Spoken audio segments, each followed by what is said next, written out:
ಸೋನಿಯಾ ರಾಹುಲ್ ವಿರುದ್ಧ ಹೊಸ FIR ದಾಖಲಾಗಿರುವಂತದ್ದು national ಹೈರಾಡ್ ಪ್ರಕರಣಕ್ಕೆ ಸಂಬಂಧಿಸಿದ ಎಫ್ಐಆರ್ ದಾಖಲಾಗಿರುವಂತದ್ದು ವೈಯಕ್ತಿಕ ಲಾಭಕ್ಕಾಗಿ ಗಾಂಧಿ ಕುಟುಂಬ ಎಲ್ಲೋ ಒಂದು ಕಡೆ ತಮ್ಮ ಸ್ಥಾನವನ್ನ ದುರುಪಯೋಗ ಪಡಿಸಿಕೊಂಡಿದೆ ಎಂಬ ಆರೋಪದ ಮೇಲೆ ಎಫ್ಐಆರ್ ದಾಖಲಾಗಿರುವಂತದ್ದು ಹಣ ಅಕ್ರಮ ವರ್ಗಾವಣೆ ಪ್ರಕರಣದ ಹಿನ್ನೆಲೆಯಲ್ಲಿ ತನಿಖೆಯ ಭಾಗವಾಗಿ ಜಾರಿ ನಿರ್ದೇಶನಾಲಯ ಅಂದ್ರೆ ಇಡಿ ಏನ್ ಮಾಡಿದೆ ಅಂತಂದ್ರೆ ದೂರನ್ನ ನೀಡಿದೆ. ಆ ದೂರಿನ ಆಧಾರದ ಮೇಲೆ ಎಫ್ಐಆರ್ ಅನ್ನ ಸೋನಿಯಾ ಗಾಂಧಿ ಮತ್ತು ರಾಹುಲ್ ಗಾಂಧಿಯ ವಿರುದ್ಧ ದಾಖಲನ್ನ ಮಾಡಲಾಗಿದೆ.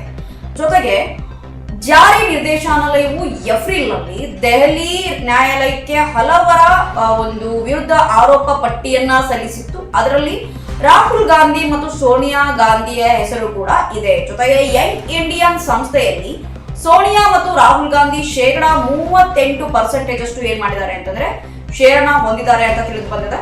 ಇಡಿ ಹಣ ಅಕ್ರಮ ವರ್ಗಾವಣೆಯ ತಡೆ ಕಾಯ್ದೆಯ ಕಲಂ 66ರ ಪ್ರಕಾರ ಈ ಅಡಿಯಲ್ಲಿ ಏನ್ ಮಾಡಿದೆ ಅಂತಂದ್ರೆ ಕೇಸನ್ನ ದಾಖಲು ಮಾಡಿದೆ. ಅಂದ್ರೆ ಅಧಿಕಾರ ದುರುಪಯೋಗ ಹಿನ್ನೆಲೆಯಲ್ಲಿ ಹಣದ ವರ್ಗಾವಣೆ ಆಗಿದೆ ಅಂತಕ್ಕಂಥದ್ದು. ನಮ್ಮ ವಿಜಯವಾಹಿನಿ ನ್ಯೂಸ್ ಚಾನೆಲ್ನಲ್ಲಿ ಪ್ರಮೋಷನ್, ಜಾಹೀರಾತು, ಅಡ್ವರ್ಟೈಸ್ಮೆಂಟ್ ನೀಡಲು ಸಂಪರ್ಕಿಸಿ 9535808456.